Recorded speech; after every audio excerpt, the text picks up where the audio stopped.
Our surrounding, ठीक है, मतलब हमारे आसपास का पदार्थ। पहला रहेगा अपन के मैटर इज आवर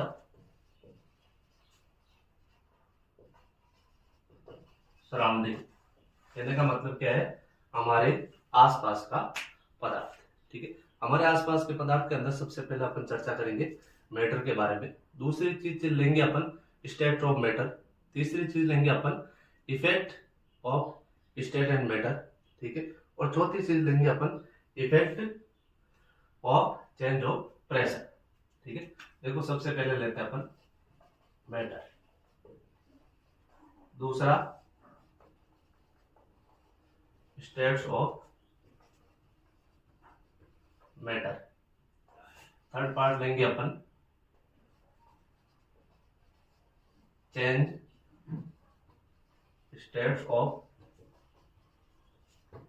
मैटर, और फोर्थ पार्ट लेंगे अपन effect of change of pressure. ठीक है, अब देखो पहली चीज क्या है अपन के पदार्थ। मैटर का अर्थ क्या रहेगा अपन के पदार्थ। स्टेट ऑफ मैटर मतलब पदार्थ की अवस्था। तीसरा है चेंज स्टेट्स ऑफ मैटर, कहने का मतलब है पदार्थ की अवस्था में परिवर्तन। चौथा रहेगा अपन effect of change of pressure, रहने का मतलब है दाब परिवर्तन का प्रभाव।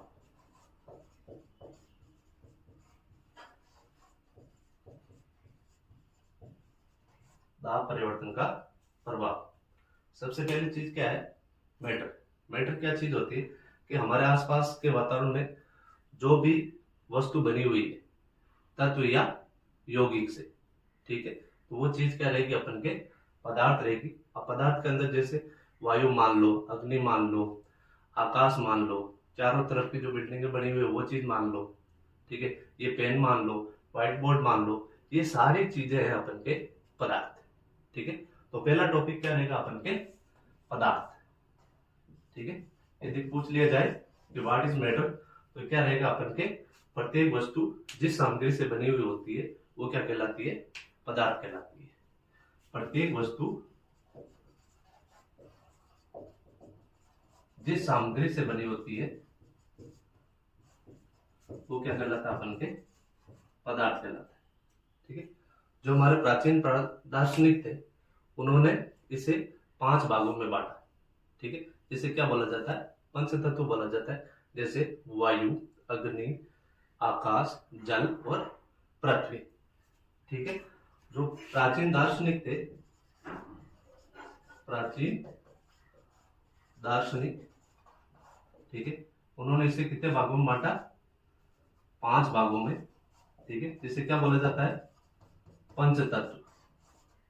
ठीक है, और पंच तत्व कौन कौन से हैं देखो, वायु,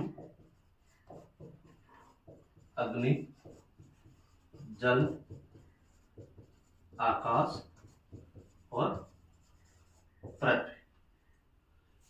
ठीक है, ये चीज इसकी है अपन के मैटर की। ठीक है, नेक्स्ट चीज देखो एक जो अपन के अंतरराष्ट्रीय मात्रक पद्धति है। ठीक है, अंतरराष्ट्रीय मात्रक पद्धति में जो आयतन होता है उसका मात्रक क्या देखो इंपॉर्टेंट है। अंतरराष्ट्रीय मात्रक पद्धति में आयतन का मात्रक क्या माना गया अपन के घन मीटर। ठीक है, घन मीटर यानी कि मीटर क्यूब। ठीक है, और सामान्य रूप से यदि मानते हैं तो क्या किससे मापते हैं अपन आयतन को लीटर। ठीक है, और यदि ऐसा ही मात्रक यानी कि अंतरराष्ट्रीय मात्रक पद्धति से पूछ लिया जाए तो क्या रहेगा अपन के घन मीटर रहेगा। ठीक है, जैसे 1 लीटर बराबर क्या होता है 1000 मिलीलीटर, ठीक है। या फिर इसको बोल सकते हैं अपन 1 डेसीमीटर, ठीक है। या फिर इसको जैसे अपन 1 मिलीलीटर बराबर क्या होता है, यदि सेंटीमीटर में पूछ लिया जाए तो रहेगा अपन के 10 की घात माइनस 10 की घात 3 सेंटीमीटर क्यूब। ये इंपॉर्टेंट है, ध्यान रखना। 1 मिलीलीटर बराबर सेंटीमीटर में कितना रहेगा, 10 की घात 3, ठीक है। तो ये चीज हो गई अपन के इसकी मैटर की। मैटर इज ओवर सराउंडिंग, कहने का मतलब है हमारे आसपास के पदार्थ,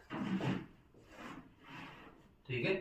अब मैटर जैसे पदार्थ हो गए, ठीक है। पदार्थ क्या चीज रहेगी अपन के, प्रत्येक वस्तु जो सामग्री से बनी हुई रहती है। जैसे अपन सामग्री में क्या चीज ले लेंगे, तत्व या फिर यौगिक, ठीक है। अब तत्व यौगिक जैसे कोई भी चीज है, जैसे बोले व्हाइट बोर्ड है या फिर पेन है। पेन किसका बना हुआ है, प्लास्टिक का है। अब प्लास्टिक में कौन कौन से तत्व है, ठीक है, वो सब मिलाकर किसी एक चीज का निर्माण कर रहे हैं, ठीक है। तो वो चीज क्या रहेगी अपन के, पदार्थ रहेगी, ठीक है। अब देखो नेक्स्ट है अपन के स्टेट ऑफ मैटर, कहने का मतलब है पदार्थ की अवस्था। पदार्थ की अवस्था को कितने भागों में बांटा गया, 3 भागों में बांटा गया, ठीक है। सॉलिड, लिक्विड और गैस के अंदर, ठीक है। देखो नेक्स्ट,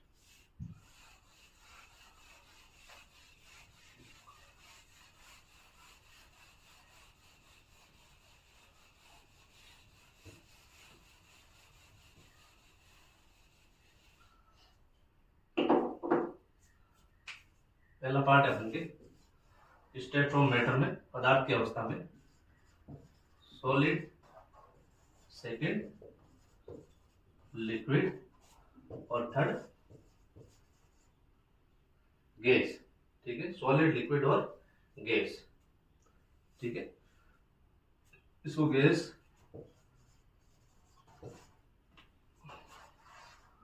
सॉलिड का अर्थ क्या रहेगा अपन के, ठोस, लिक्विड यानी द्रव, और गैस का क्या रहेगा, गैस ही रहेगा, ठीक है। अब देखो सबसे पहले ठोस क्या चीज होती है, ठीक है। ठोस यदि इसके गुण पूछ लिए जाए, ठीक है, तो ठोस का हमेशा क्या होता है, आकार निश्चित रहेगा, आकार निश्चित रहेगा। दूसरा, इसका आयतन भी क्या रहेगा, हमेशा स्थिर रहेगा, ठीक है, स्थिर आयतन।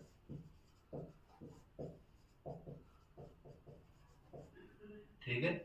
तीसरा रहेगा अपन के जो विसरण की दर है कम, और चौथा है अपन के घनत्व अधिक, ठीक है। और यदि संपीड़ितता की बात की जाए तो क्या रहेगी अपन के, संपीड़ितता इसकी नगण्य रहेगी, ठीक है। 5वां पॉइंट लिख लेते हैं अपन, नगण्य संपीड़ितता,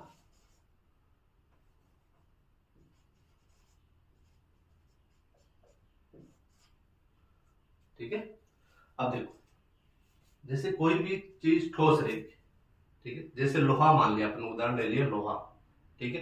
तो लोहा हमेशा जब तक अपन उसके ऊपर बाह्य चोट नहीं पहुंचाएंगे तब तक उसका हमेशा आकार क्या रहेगा, निश्चित रहेगा, ठीक है। या कोई भी चीज ठोस रहेगी तो उसके ऊपर यदि अपन उसको परिवर्तित करने की, उसके आकार को परिवर्तित करने की कोशिश करेंगे तो क्या होगा, या तो वो टूट जाएगा, ठीक है। दूसरा इसका आयतन क्या रहेगा, हमेशा निश्चित रहेगा। तीसरा है विसरण की दर, विसरण की दर क्या होगी, कम होगी। क्यों, क्योंकि इसके जो अणु है, ठीक है, वो बिल्कुल छोटे छोटे पास पास होते हैं, ठीक है, जिसकी वजह से क्या होते हैं, इनके विसरण की दर कम। कहने का मतलब अणुओं के बीच में जगह ही नहीं है, ठीक है, और जगह नहीं होगी तो विसरण की दर, दर का मतलब क्या है, एक जगह से दूसरे स्थान पर गमन करना, ठीक है, तो वो क्या रहेगा अपन के बिल्कुल कम रहेगा, ठीक है। नेक्स्ट आता है अपन के घनत्व, ठीक है। घनत्व मतलब डेंसिटी, डेंसिटी का सूत्र क्या होता है, D equal to M upon V. M क्या है इसमें, द्रव्यमान, ठीक है, और एल क्या है इसमें, सॉरी वी क्या है इसमें, आयतन, तो क्या आ जाएगा अपन के इकाई आयतन में द्रव्यमान को क्या बोल देते हैं अपन, घनत्व बोलते हैं। ठीक है, तो ये हो गया अपन के घनत्व। घनत्व या अधिक रहेगा, क्यों? क्योंकि इसमें अणुओं की संख्या क्या है, बिल्कुल पास में है। ठीक है, जैसे इसका चित्र बनाया जाए तो इसमें अणुओं की संख्या क्या रहेगी, बिल्कुल पास में रहेगी।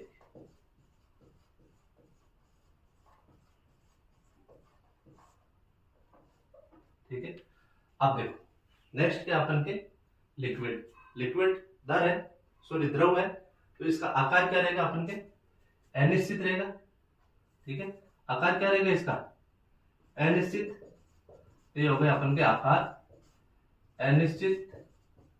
ठीक है, आयतन क्या रहेगा इसका, आयतन हमेशा निश्चित रहेगा, आयतन निश्चित। नेक्स्ट है अपन के विसरण की दर, ठोस की अपेक्षा अधिक रहेगी, ठोस की अपेक्षा विसरण दर अधिक। ठीक है, नेक्स्ट है अपन के घनत्व क्या रहेगा, ठोस की अपेक्षा कम रहेगा, ठोस की अपेक्षा घनत्व कम। ठीक है, और नगण्य संपीड़ितता इसमें किसमें है, ठोस में नगण्य संपीड़ितता है, लेकिन इसमें संपीड़ितता पाई जाती है बहुत कम संपीड़ितता।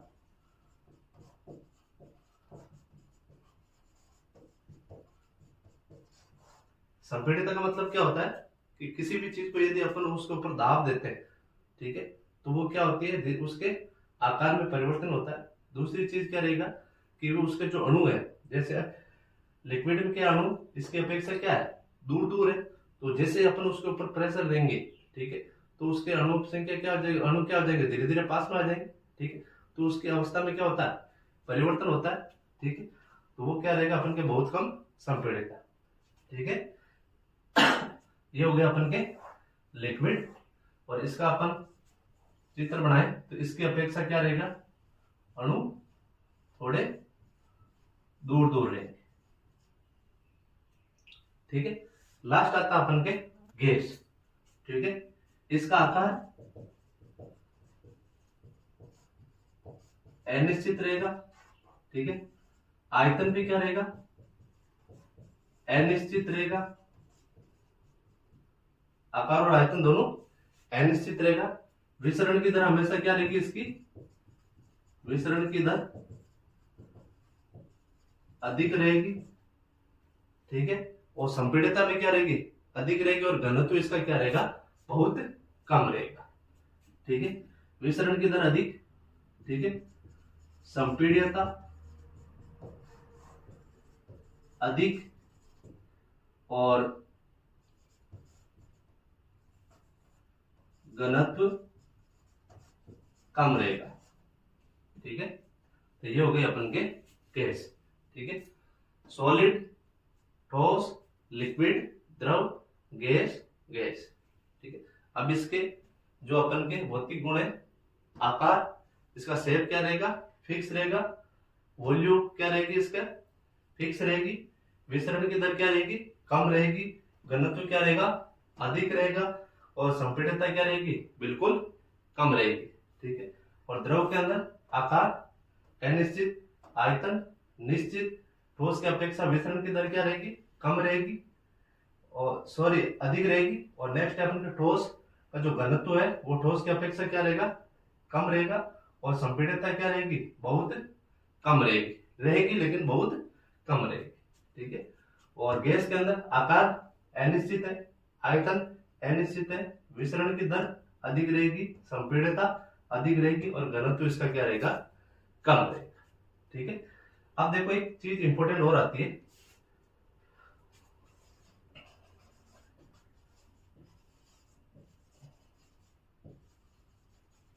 ये पूछ लिया जाता है कॉम्प्रेस्ड गैस यानी कि संपीड़ित गैस।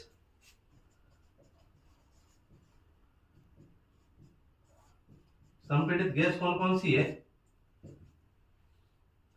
एक तो एलपीजी,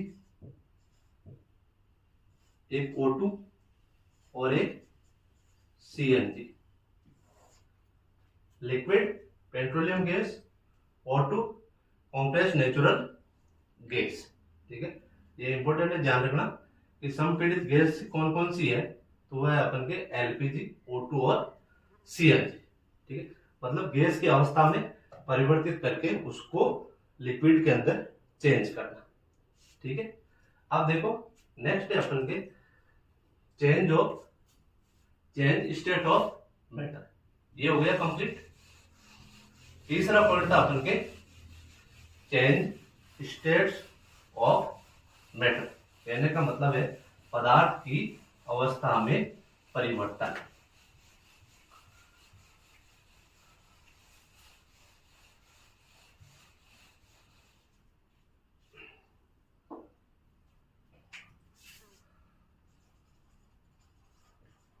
चेंज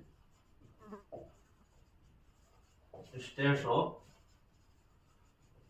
मैटर, पदार्थ की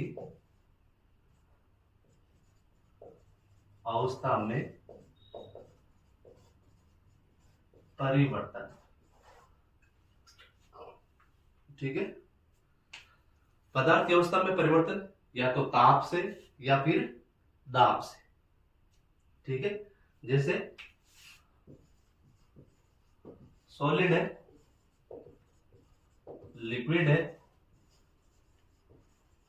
और गैस है। ठीक है, जब सॉलिड को ताप दिया जाएगा तो किस में चेंज हो जाएगा, लिक्विड में। और लिक्विड को जब ताप दिया जाएगा तो किस में चेंज हो जाएगा, गैस के अंदर। ठीक, और गैस को यदि दाब दिया जाए, ठीक है, या फिर ठंडा किया जाए तो किस में चेंज हो जाएगा, अपन के लिक्विड के अंदर। और लिक्विड को यदि दाब दिया जाए या फिर इसको ठंडा किया जाए तो क्या हो जाएगा, अपन के किसके अंदर चेंज हो जाएगा, सॉलिड के अंदर। ठीक है, तो सॉलिड हीट, लिक्विड को हीट किया, गैस में हो गया, गैस को कूल किया, लिक्विड में चेंज हो गया, लिक्विड को कूल किया, सॉलिड में चेंज हो गया। ठीक है, अब देखो इसमें दो चीज आती है, एक तो होता है फ्रीजिंग पॉइंट, ठीक है, और दूसरा होता है अपन के बॉइलिंग पॉइंट। फ्रीजिंग पॉइंट का मतलब क्या होता है, गलनांक। ठीक है, और बॉइलिंग पॉइंट का मतलब होता है, क्या होता है, क्वथनांक। तो देखो सबसे पहले लेते हैं अपन गलनांक। ठीक है, गलनांक क्या चीज होती है कि न्यूनतम ताप पर ठोस पिघलकर क्या बन जाता है, अपन के द्रव बन जाता है। ठीक है, वह न्यूनतम ताप जिस पर ठोस पिघलकर किस में परिवर्तित हो जाएगा, अपन के द्रव के अंदर। तो इसका रहेगा वह न्यूनतम ताप जिस पर ठोस पिघलकर किस में चेंज हो जाएगा, द्रव में चेंज हो जाएगा। ठीक है, तो क्या रहता है वो अपन के उसका गलनांक कहलाता है। ठीक है, जैसे उदाहरण दो है आपको इसका एग्जांपल, बर्फ। बर्फ किस में आता है, ठोस में आता है। ठीक है, तो उसको जब 273 केल्विन ताप दिया जाता है तो किस में चेंज हो जाता है, अपन के जल के अंदर चेंज हो जाता है। ठीक है, तो गलनांक वे न्यूनतम ताप जिस पर ठोस पिघलकर किस में परिवर्तित हो जाता है, अपन के द्रव के अंदर, वो चीज रहती है अपन के गलनांक। दूसरा है अपन के क्वथनांक। ठीक है, इसको बॉइलिंग पॉइंट और इसको फ्रीजिंग पॉइंट। ठीक है, और इसका क्या रहेगा अपन के वह तापमान जिस पर द्रव उबलने लगता है। ठीक है, क्या रहेगा इसका कि वह न्यूनतम तापमान जिस पर जो द्रव है वो क्या रहेगा, अपन के उबलने लगेगा। तो वह तापमान जिस पर द्रव क्या करेगा, उबलने लगेगा। ठीक है, अब जैसे जल है, जल को कितने केल्विन पर गर्म किया जाए, कहने का मतलब 100 डिग्री सेंटीग्रेड उबलने लगेगा। ठीक है, जैसे एग्जांपल ले लिया मैंने, जल उबलने लगता है कितने पर, 373.15 केल्विन ताप पर। ठीक है, जब जल को यानी कि 100 डिग्री सेंटीग्रेड ताप दिया जाएगा तो वो क्या हो जाएगा, उसमें उबलने लग जाएगा, तो वो चीज क्या कहलाएगी, उसका क्वथनांक कहलाएगी। ठीक है, अब देखो एक चीज और बता दूं आपको, कि जब तापमान बढ़ाया जाता है तो कणों की जो गतिज ऊर्जा है उसका मान भी बढ़ जाता है। तो इंपॉर्टेंट ध्यान रखना, जब तापमान बढ़ाया जाता है तो अणुओं की गतिज ऊर्जा का मान बढ़ जाता है। ठीक है, ये चीज। एक आता है अपन के प्रसुप्त उष्मा। प्रसुप्त उष्मा वायुमंडलीय दाब पर 1 किलोग्राम ठोस को उसके गलनांक पर, वायुमंडलीय दाब पर 1 किलोग्राम ठोस को उसके गलनांक पर द्रव में बदलने के लिए, जितनी ऊर्जा की आवश्यकता होती है वो क्या कहलाती है, अपन के प्रसुप्त उष्मा कहलाती है।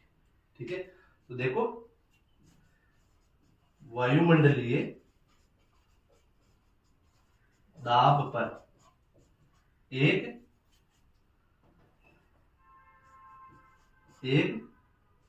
किलोग्राम, ठीक है, 1 किलोग्राम ठोस को, 1 किलोग्राम ठोस को द्रव में बदलने के लिए